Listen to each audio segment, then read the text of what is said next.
Hello guys, welcome back to this channel. In today's video, I'm going to show you how to collect 30 corals to complete the coral quest in Fish It game on Roblox Crystal Adapt update.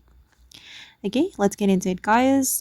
In this update, there are two quests that you need to complete, and one of them is called the coral quest, and you need to collect 30 corals to complete this mission, and you will get the coral lantern. And I'm going to show you guys how you can get the coral.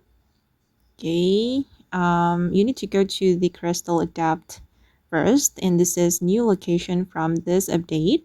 And to find this location, I've already made a video. You can check it in my previous video. And then you need to have the advanced diving gear, and this is the coral guys. You can pick it up, and you need to collect 30 corals from here.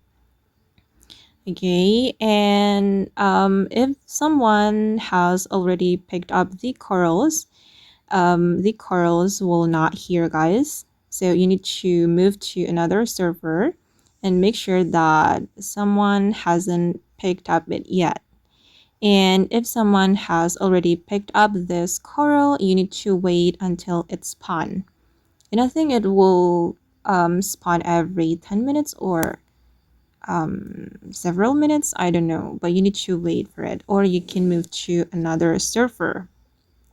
Okay guys, and that's how you can collect 30 corals to complete the coral quest and fish it. I hope this video will be useful for you. Thank you so much for watching, and bye.